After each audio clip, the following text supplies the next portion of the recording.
கர்த்தருக்குள் சந்தோஷமாய் இருப்பது என்பது ஒரு தெரிந்து கொள்ளுதல், எதிர்வினை அல்ல.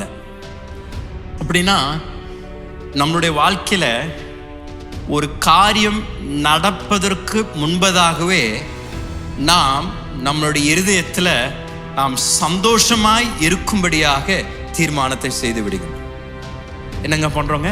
ஒரு காரியம் நடப்பதற்கு முன்பதாகவே அல்ல நடக்காததற்கு முன்பதாகவே நாம் முன்கூட்டியே தீர்மானத்தை செய்து விடுகின்றோம். இது நடந்தாலும் நடக்கலனாலும் நான் சந்தோஷமா இருக்கேன். பலருடைய விசுவாச வாழ்க்கையில அவர்கள் ஒரு நாளைக்கு மேலே இருப்பாங்க, ஒரு நாளைக்கு கீழே இருப்பாங்க. ஒரு நாளைக்கு பொங்கி பொங்கி பொங்கி பயங்கரம் உற்சாகத்துடன் ஆராதிப்பாங்க, இன்னொரு நாளைக்கு டொங்குன்னு வந்துடுவாங்க.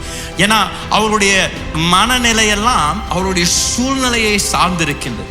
என்ன நடக்குதோ நடக்கலையோ, அந்த வேலை கிடைக்கணும், ஐயோ போச்சுடா, எப்பொழுதும் இப்படிதான் என்னுடைய வாழ்க்கையில நடக்குது. அல்ல அவங்களுக்கு வர வேண்டிய அந்த சொத்து பணம் வரலையா, உடனே பயங்கர பெரிய ஒரு சோர்வு. அவங்களுடைய வாழ்க்கையில பல நேரங்கள்ல அவர்களுடைய சந்தோஷம் அவர்களுடைய வாழ்க்கையில ஏற்படுகின்ற காரியங்களுக்கு ஒரு பதிலாக பிறப்பிக்கின்றது அந்த சந்தோஷம்.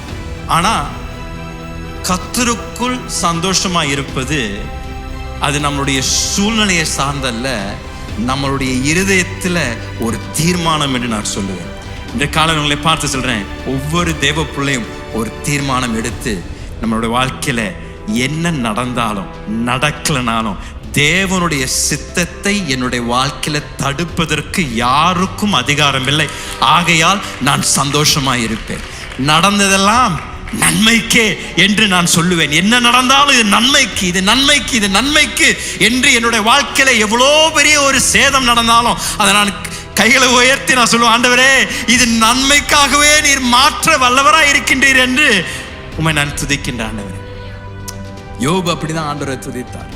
ஆண்டவரே நீர் எனக்கு கொடுக்கிறீர், நீர் எனக்கு என்னுடைய வாழ்க்கையிலிருந்து எடுக்கிறீர், உம்முடைய நாமத்திற்கு ஸ்தோத்திரம் ஆண்டவரே. அப்படின்னா என்னுடைய விசுவாசம், என்னுடைய சந்தோஷம், என்னுடைய மனநிலை என்னுடைய சூழ்நிலைகளை சார்ந்தல்ல, என்னுடைய மாறாத தேவன் மேல் சார்ந்திருக்கின்றது. அவர் மாறாத தேவனாய் இருக்கின்றபடியால் அவர் மேல் என் விசுவாசம் கட்டப்பட்டிருக்கிறதுனால என்னுடைய சந்தோஷம் நிலைத்திருக்கும்.